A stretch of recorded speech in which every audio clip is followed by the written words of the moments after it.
She's so complicated.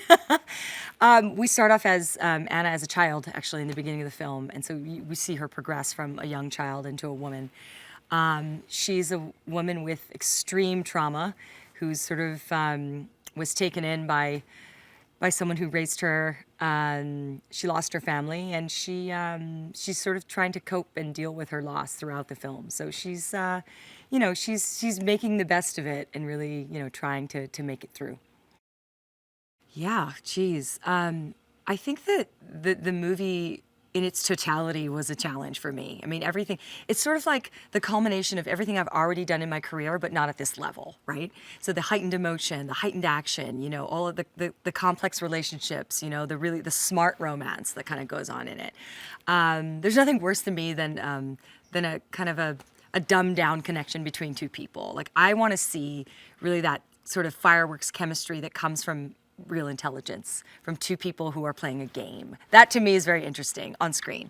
And so that this movie definitely had.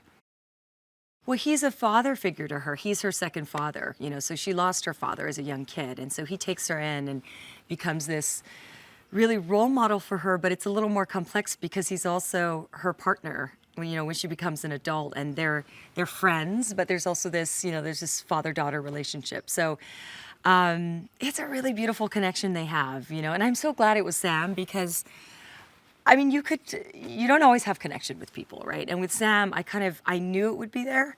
And then when we met, it was kind of immediate that we did have this connection in that way. And so, it made, time on set a lot easier because I think that flow was really natural for us. Michael Keaton is a legend. He really is. And what I loved about their chemistry in this movie is that, it wasn't physical. They're playing a game of wits. And she's highly intelligent, and so is he. And I don't think he's ever met his match in the way that he does with her in this film. And I think that is sort of the crux of their relationship. It's who's going to get ahead of the other and how are they going to do it. And they both know that they're both capable of it. So it's that game, it's that constant game, and you never really know what's going to happen with them until literally the end of the film. Up to the last second, you don't know who's going to make what decision. And it becomes a really exciting type of romance. I hate to even call it a romance. It's better than that, I think.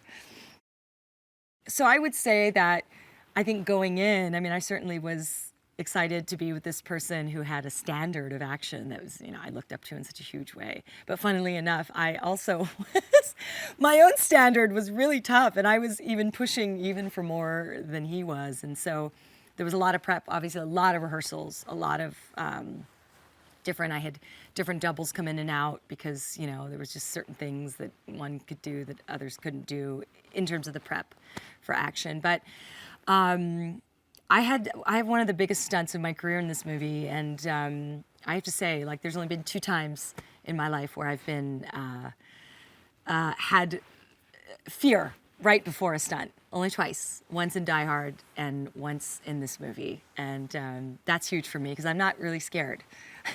I'm not a person who has fear when it comes to jumping off of buildings or whatever, but in this one, I really was like, whoa. And you also, as you get older, you're getting older every year, and then you're still doing these crazy things, and you're like, should I still be doing this? Sometimes people have to save me from myself in this genre, but I was able to do stuff that I haven't done in my entire career in this movie, and so for that I'm pretty proud of, with one of the best action directors in the world.